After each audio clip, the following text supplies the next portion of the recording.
नमस्कार, मैं हूं आपके साथ पूर्णिमा मिश्रा। हमारे खास प्रोग्राम क्या कहते हैं नरेंद्र मोदी में आज आपको सुनवाएंगे पीएम मोदी का वो ऐतिहासिक भाषण जो उन्होंने 29 अप्रैल 2024 को महाराष्ट्र के सतारा में दिया। अपने भाषण में प्रधानमंत्री ने कहा कि हमारी सरकार में ही मेरे देशवासियों को मुफ्त राशन, मुफ्त इलाज, पक्का घर, बिजली, पानी, अनगिनत सुविधाएं आखिरी व्यक्ति तक पहुंचाने के लिए मोदी ने अपना पल पल खपाया है। और ये लाभ पाने वालों में ज्यादातर मेरे दलित भाई बहन हैं, मेरे आदिवासी भाई बहन हैं, मेरे ओबीसी पिछड़े परिवार हैं और इसी प्राथमिकता के साथ बीजेपी सरकार काम कर रही है। साथियों, ये मेरा सौभाग्य है। कुछ बातें याद आ जाती है जब यहां आता हूं तो 2013 में जब भारतीय जनता पार्टी ने मुझे प्रधानमंत्री पद के उम्मीदवार के लिए घोषित किया, तब तो चुनाव घोषित नहीं हुए थे, लेकिन जब मुझे घोषित गया तो मैं रायगढ़ के किले पर चला गया।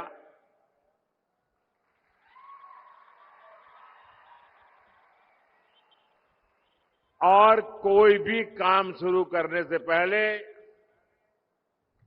मैं छत्रपति शिवाजी महाराज की समाधि के सामने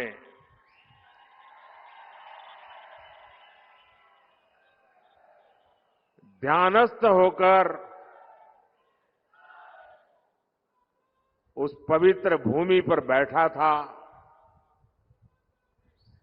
और उस समय छत्रपति शिवाजी महाराज की उस समाधि स्थल से मुझे जो प्रेरणा मिली, जो ऊर्जा मिली, उस पवित्र माटी ने मुझे जो आशीर्वाद दिए, उसी की बदौलत मैं पिछले 10 साल उन्हीं आदर्शों विचारों को जीने का प्रयास करता हूं आपके लिए।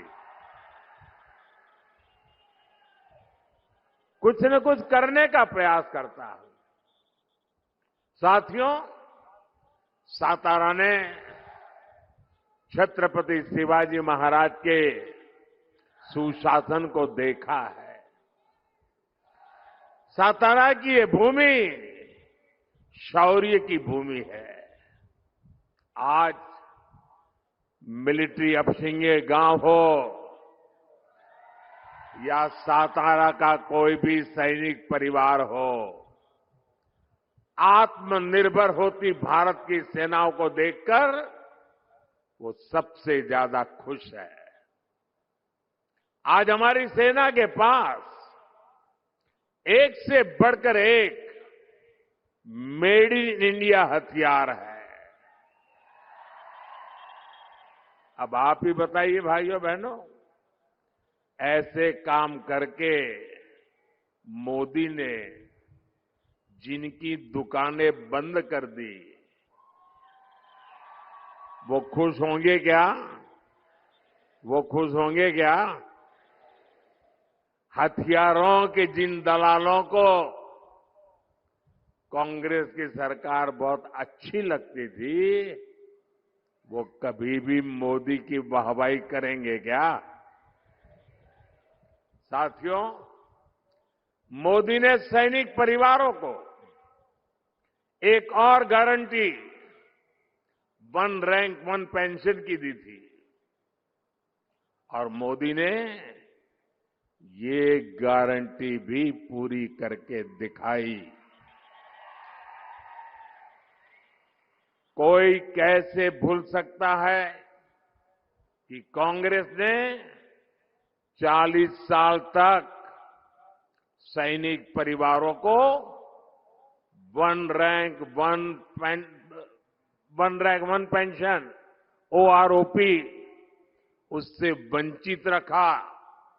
सिर्फ 500 करोड़ रुपए का जहां झुंझुना दिखाकर कांग्रेस कहती थी ओआरओपी लाएंगे, यानी आंख में धूल झोंकने में इनकी ऐसी मास्टरी है, झूठ बोलने में इनकी ऐसी मास्टरी है आज बीजेपी सरकार ओआरओपी के 1 लाख करोड़ रुपए, अब सोचिए वो 500 का खेल खेल रहे थे, 500 करोड़ का, आज 1 लाख करोड़ रुपए से ज्यादा अपने पूर्व सैनिकों को दे चुकी है।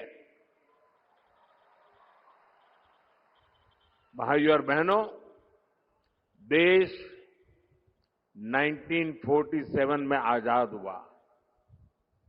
कांग्रेस ने गुलामी की मानसिकता को फलने फूलने दिया। पूरी दुनिया छत्रपति शिवाजी महाराज की नौसेना का लोहा मानती थी। आज भी विश्व में जब भी नौसेना की दुनिया में चर्चा होती है तो छत्रपति शिवाजी महाराज का नाम लिया जाता है। लेकिन इतने सालों तक आजाद भारत की नौसेना के झंडे में अंग्रेजों का निशान था। एनडीए सरकार ने, मोदी ने आकर के उस अंग्रेजी के निशान को हटाया। हटा करके रुका नहीं, मोदी ने तय किया कि इस झंडे का ताकत तब बढ़ेगी कि हमारी नौसेना के झंडे में अब छत्रपति शिवाजी महाराज के प्रतीक को स्थान दिया जाएगा।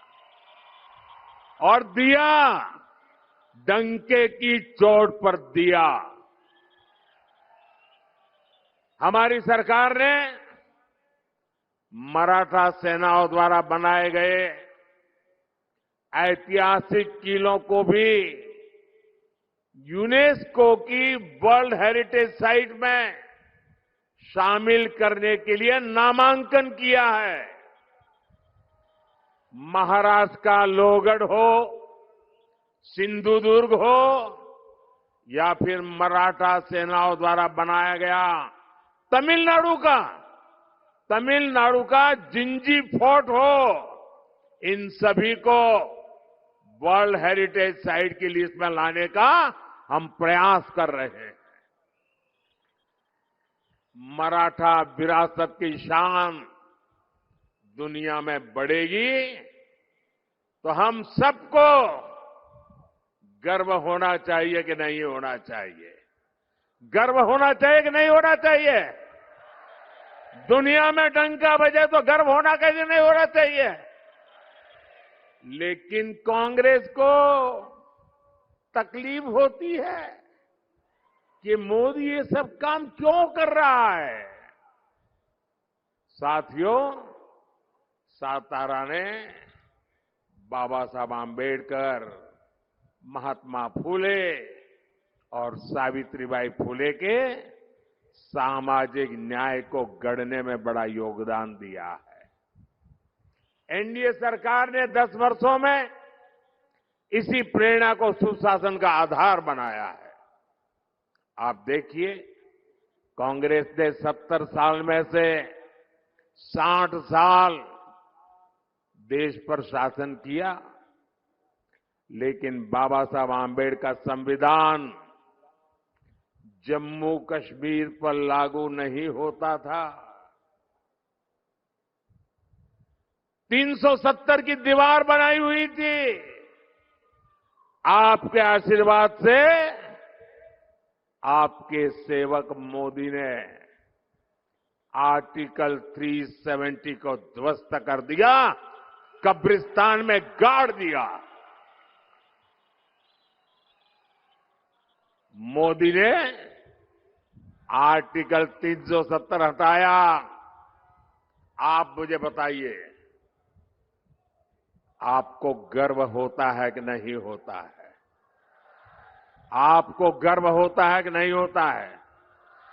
370 हटा करके देश की शान बढ़ी कि नहीं बढ़ी? देश की एकता को ताकत मिली कि नहीं मिली? ये गारंटी मोदी ने आपको दी थी और मोदी ने वो गारंटी पूरी कर दी। अब जम्मू कश्मीर में मैं जरा जो लोग आरक्षण के नाम पर झूठ बोल बोल करके हमारे देश के लोगों को गुमराह करने में लगे हैं, मैं जरा चुभने वाला एक सवाल उनको पूछना चाहता हूं। इतने आरक्षण के गीत गा रहे हो, क्या जम्मू कश्मीर में रहने वाले आदिवासी, जम्मू कश्मीर में रहने वाले दलित, क्या वो आरक्षण के हकदार थे कि नहीं थे? जब देश के दलितों को आरक्षण मिल सकता है, देश के आदिवासियों को आरक्षण मिल सकता है, तो जम्मू कश्मीर में मेरे दलित भाई बहनों को, मेरे आदिवासी भाई बहनों को आरक्षण से वंचित क्यों रखा गया? संविधान वहां पर लागू क्यों नहीं किया? क्योंकि वोट बैंक की राजनीति आप पर हावी रही है। भाइयों बहनों, 370 हटाकर बाबा साहब आंबेडकर के संविधान को जम्मू कश्मीर में भी लागू कर दिया। वहां मेरे दलित भाई बहनों को आरक्षण का अधिकार मिला, आदिवासी भाई बहनों को आरक्षण का अधिकार मिला, ओबीसी भाई बहनों को आरक्षण का अधिकार मिला। वो हक मिल रहा है जो हिंदुस्तान के हर महिलाओं को मिल रहा है, वो आज जम्मू कश्मीर में आजादी के इतने सालों के बाद मिल रहा है। भाइयों और बहनों, हमारी सरकार में ही मेरे देशवासियों को मुफ्त राशन, मुफ्त इलाज, पक्का घर, बिजली, पानी, अनगिनत सुविधाएं आखिरी व्यक्ति तक पहुंचाने के लिए मोदी ने अपना पल पल खपाया है। और ये लाभ पाने वालों में ज्यादातर कौन लोग हैं? कौन लोग थे जो इन चीजों से वंचित थे? इन सारे लाभ को पाने वाले सबसे ज्यादा मेरे दलित भाई बहन हैं, मेरे आदिवासी भाई बहन हैं, मेरे ओबीसी पिछड़े परिवार है। अब बीजेपी एनडीए की सरकार इन्हें प्राथमिकता देकर काम कर रही है।